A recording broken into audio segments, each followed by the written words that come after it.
Então, batendo nessa tecla aí do adulto que foi negligenciado, então, pra gente não negligenciar a criança hoje. Isso, por favor. Como que... Por favor. Por favor, né? Vamos tratar nossas crianças. Exatamente. Como que o pai...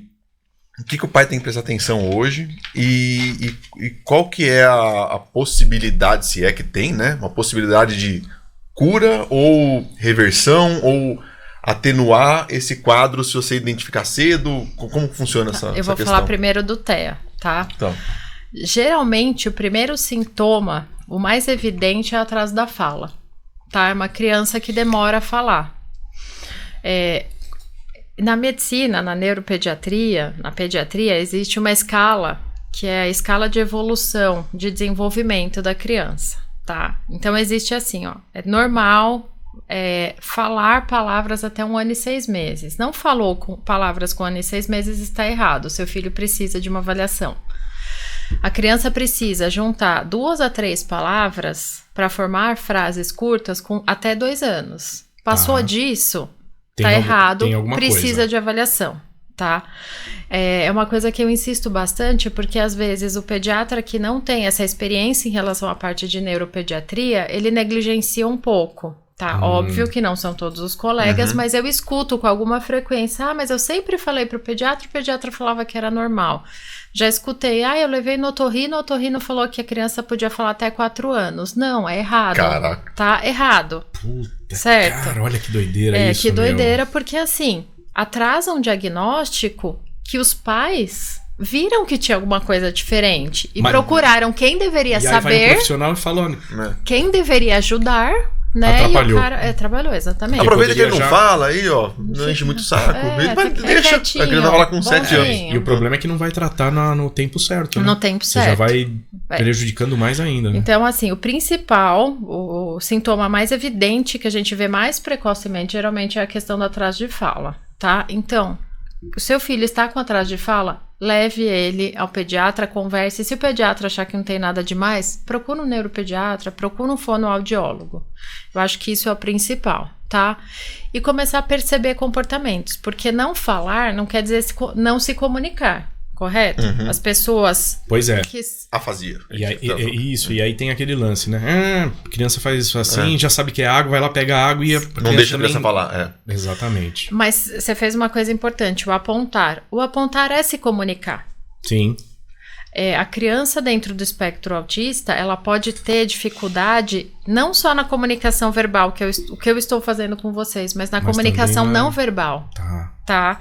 Caramba. Muitas vezes a criança não aponta. Se ela aponta, ela não usa o apontar, que é esse que eu tô fazendo com o meu dedo estendido. Ela aponta assim com a mão. Ela tem dificuldade de acenar tchau. Às vezes a criança acena tchau assim, com a mão para baixo, fazendo assim, sacudindo a mão. Então, além de não se comunicar verbalmente, ela pode ter dificuldade na não verbal também. Da não verbal, na comunicação não verbal, exatamente. Caraca. Que é uma outra coisa que você tem que ficar atento. E isso normalmente obviamente, estamos falando de fala nos primeiros 2 anos aí. Exato. E tem outras coisas, doutora? Outras coisas que você pode perceber. Não responder ao chamado pelo nome. A partir de 9 meses, a criança tem a habilidade de responder ao chamado pelo nome. Lógico, às vezes, se a criança está mais entretida, mais concentrada numa coisa, ela pode demorar mais. Mas no geral tem No geral, a criança deve responder ao chamado pelo nome a partir dos 9 meses de vida, tá? E responder também a coisas óbvias, tipo, fez um barulho lá e todo mundo olhou e o moleque... Sabe o que é engraçado? Que eles olham barulho, mas não olham voz de gente, muitas vezes. O interesse social, então a voz das pessoas chama muito pouca atenção, mas se tiver um barulho ele vai olhar. Entendeu? Entendi. Então é uma outra coisa que você tem que avaliar. Quando você conversa com a criança presta atenção em você, ela olha principalmente na região de rosto e nos seus olhos, tá? É uma coisa boa. Se ela não faz isso, aí a gente tem que ficar atento, tá? Para bebês, por exemplo, você não vai fazer um diagnóstico de autismo num bebê muito pequenininho.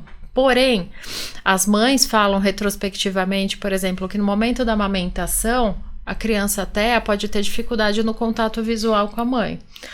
Os bebês, geralmente, quando amamentam, eles amamentam olhando a mãe. E essas crianças parecem ter esse contato visual prejudicado desde lá, tá? Desde o comecinho, desde o começo. recém-nascido mesmo. Não são todas, Tá. mas é uma coisa aí que as pode, mães... já pode, Tá tendo uma correlação aí. Pode ser um sintoma Pode inicial ser já. alguma coisa que você já tem que ficar mais ligado, entendeu? Outras coisas, pouco contato social, não gostar de crianças ou na presença de crianças.